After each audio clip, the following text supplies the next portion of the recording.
18h, bonsoir et bienvenue sur TV Vendée. Je suis ravie de vous retrouver dans cette édition du mercredi 5 juin.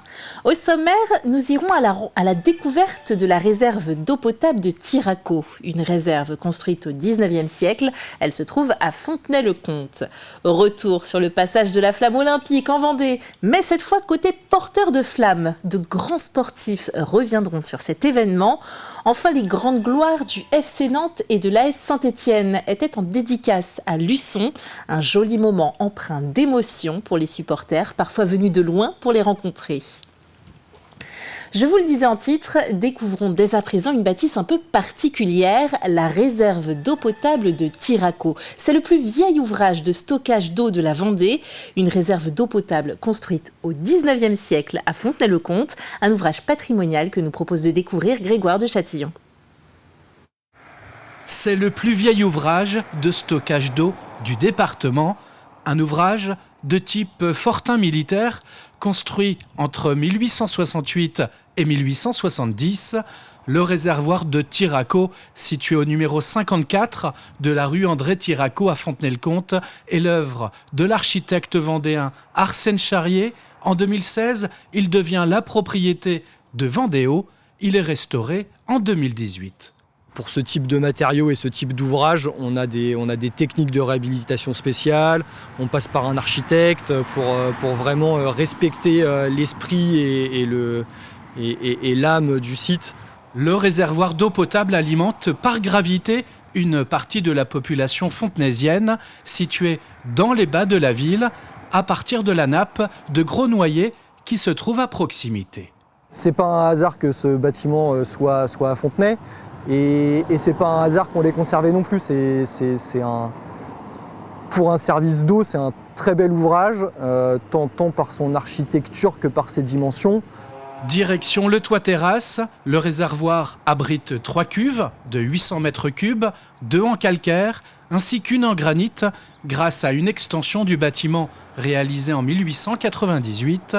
C'est ici l'occasion de faire un point avec Vendéo sur l'état de la ressource en eau en Vendée après 7 mois de pluie abondante. Par rapport au suivi qu'on peut faire de manière un peu plus fine depuis 2005, on est sur le maximum qu'on a vu ces dernières années. C'est presque 20 dernières années. Les nappes, parce qu'on a 6-7% d'eau qui provient d'eau souterraine de nappes, sont pleines, les barrages sont pleins. Une ressource en eau au maximum, de quoi attaquer l'été sereinement.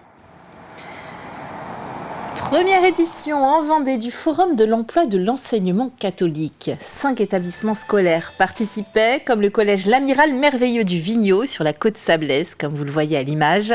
Différents métiers étaient mis en avant comme agents de maintenance, informaticiens, enseignants ou encore cuisiniers. Il était bien sûr possible de déposer directement son CV. L'idée étant de présenter les différents métiers qui existent dans nos établissements scolaires, qui ne sont pas forcément connus, et aussi nous permettre de rencontrer des personnes qui se posent la question parfois d'une reconversion ou de reprendre un métier qu'ils avaient déjà connu et de pouvoir du coup les rencontrer, échanger, discuter. Puisqu'on a des métiers dans lesquels on recherche toujours, comme notamment l'enseignement, mais aussi tout ce qui va être maintenance, restauration. On a un certain nombre de domaines dans lesquels on est en recherche de personnel.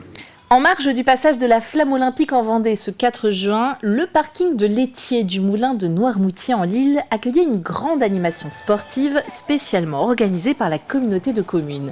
Les élèves des écoles primaires et les collégiens des différents établissements du secteur ont pu s'initier à une vingtaine de disciplines. 500 participants en tout en ont profité. Alors c'est un clin d'œil, bien évidemment, un petit peu, je dirais, pour laver l'affront, que cette flamme n'ait pas traversé le bois, mais soit partie côté Beauvoir, qu'elle ait tourné le dos à Lille. Bon, ça, c'est sans faire de polémique, c'est plutôt, je dis ça, un petit joke. Je sais que c'est très dur à organiser, et simplement, c'est quand même de marquer le coup, parce que les gamins ne vont pas voir cette flamme, mais donc d'avoir quelque chose autour des valeurs de l'olympisme. Voilà, donc et je pense que dans le monde actuel, on a besoin de resserrer ces valeurs d'amitié, de respect, et puis de convivialité comme aujourd'hui. Je remercie aussi tous les clubs de Noirmoutier qui sont vraiment tous là, les clubs sportifs. Le triathlon qui fait pratique vélo, on a les archers de Barbâtre, le badminton, le basket, enfin, on a à peu près tout le monde autour de ce plateau. Ce mardi, nous vivions ensemble le passage de la flamme olympique côté spectateurs. Je vous propose aujourd'hui d'en revoir quelques extraits, mais côté porteurs de flammes cette fois-ci. Parmi les 122 personnes qui ont eu l'honneur de transporter le flambeau, se trouvaient des sportifs de renom. Retour avec eux sur cet événement, un reportage de Mathis Pires. C'était un défilé de stars, mais surtout de grands sportifs. Pour voir vos athlètes vendéens favoris, il fallait être aux 4 coins de la Vendée. Au Sables d'Olonne, le skipper vainqueur du Vendée Globe en 2017 entre autres, Armel Lecléache, il a eu l'honneur d'allumer le chaudron. 3, 2, 1. Le célèbre navigateur profite, il était comme à la maison. Il est arrivé ici bien sûr sur cette place des Sables d'Olonne du Vendée Globe qui pour moi voilà, forte de grands souvenirs. J'ai eu la chance d'arriver 3 fois au Vendée Globe et de monter ici, voilà, de retrouver mes proches, le public et de répondre aux premières interviews à quelques mètres du bateau. C'est très très fort pour moi, c'est très symbolique. Ouais. Une autre habituée des lieux, l'ancienne navigatrice, mais surtout la première femme à avoir accompli un tour du monde en solitaire, Isabelle Autissier. Ses yeux ont brillé quelques instants. Ça s'est passé très vite. Ce que je disais tout à l'heure, c'est que quand même pour moi cette esplanade ici, c'est un lieu qui dans ma tête est mythique, quoi. Donc voilà, donc c'est une petite émotion en plus, un petit moment en plus au Sables d'Olonne, donc c'était bien sympa.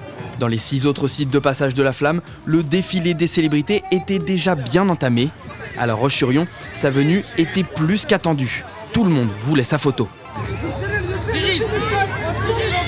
Cyril Gane, ancien champion de l'UFC chez les poids lourds, il était de retour chez lui. Ouais, c'était un vrai choix plutôt que de le faire ailleurs en région parisienne, là où j'habite. Ouais, le faire ici avec la famille aussi, avec les amis, les anciens amis. Je t'assure, j'ai croisé des regards de personnes, des anciens coachs, des anciens surveillants, des anciens amis, des camarades de classe, des choses comme ça, que j'ai pas vues depuis 20 ans parfois, tu vois. Autre grand sportif parmi les porteurs, et pas des moindres, sacré champion du monde à 25 reprises de planche à voile, Antoine Albo était hier au sommet. C'était énorme ce que je disais, de pouvoir la porter ici parce que c'est un spectacle. Moi j'ai eu la chance d'amener la flamme dans l'arène quand j'ai couru un petit peu derrière pour ramener la flamme du relayeur d'avant, et puis quand je suis arrivé dans l'enceinte de l'arène, l'émotion est montée et c'était juste grandiose, quoi. Le passage de la flamme en Vendée n'est maintenant qu'un souvenir. Le flambeau va continuer son parcours direction la Loire-Atlantique et la Bretagne. Et on continue dans la thématique des personnalités du sport avec cette dédicace proposée dans un grand centre commercial de Luçon. Des grandes gloires du FC Nantes et de l'AS Saint-Etienne ont proposé un temps de rencontre avec leurs fans. Il y avait la queue dès l'ouverture et du monde sans discontinuer ensuite. Les gens venaient parfois de loin et beaucoup avaient revêtu leur tenue de supporters. L'objectif, c'est un peu de les retrouver face à face parce que sur les terrains, ça fait bien longtemps qu'on ne les a pas vus. Donc voilà, c'est les souvenirs aussi de notre enfance. Voilà, et puis du coup on en profite pour faire dédicacer le livre qu'on a offert pour l'anniversaire de mon mari la semaine dernière, donc ça tombe pile poil. J'habite aux Herbiers, je suis venue exprès parce que j'adore Jérémy Janot et j'adore Saint-Etienne. Et je suis contente de le voir parce qu'on les voit dans les matchs, mais après on ne les voit pas en extérieur et c'est bien de voir des dédicaces. Donc la seule chose vraiment à leur dire, c'est merci. Merci pour tout ce qu'ils nous ont apporté, qu'ils nous ont donné au niveau émotion, au niveau moment de, je ne vais pas dire d'ivresse, mais presque, et de tristesse aussi, parce qu'il y a eu des moments plus tristes que d'autres. Les Verts. Depuis tout petit, depuis l'âge de 10 ans, je suis stéphanois, alors c'est plus fort que tout, ça, c'est un club unique, c'est des passionnés comme c'est pas permis, c'est incroyable Saint-Etienne. Quand vous voyez le public, on est comme ça même à la maison, nous on est tout fou quand on marque. Hein, c'est Saint-Etienne, c'est comme ça. Mais j'ai donné ça, l'amour des Verts à mes enfants, pareil. Et parmi les footballeurs présents, Osvaldo Piazza ou encore Maxime Bossis, tout aussi heureux de cette rencontre. Vraiment, ça fait plaisir que les gens ils se rappellent de l'époque, qu'ils nous racontent des matchs qu'ils ont vus au chaudron, qu'ils ont fait les voyages, ils ont pris la voiture, ils ont fait 500 km pour voir un match et ils se rappellent des résultats, des actions, de ça.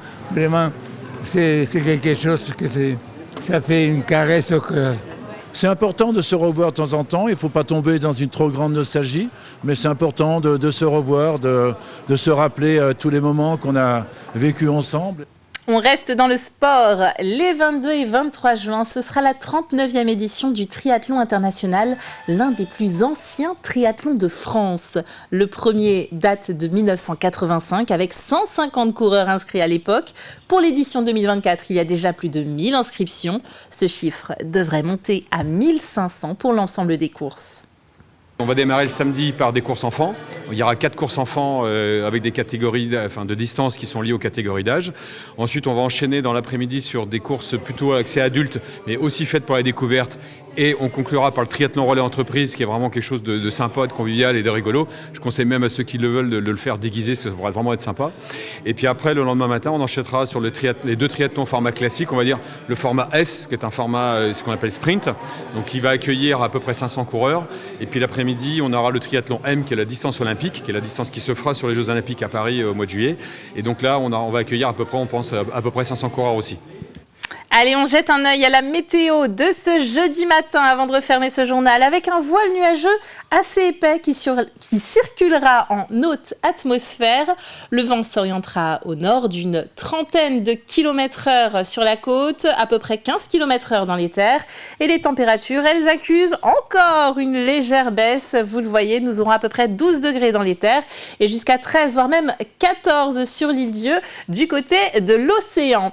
C'est la fin de cette édition. Merci de l'avoir suivi avec nous. Retour de l'actualité, vous le savez, dans votre matinale demain matin avec François Pérez aux commandes. Belle soirée, à bientôt sur TV Vendée.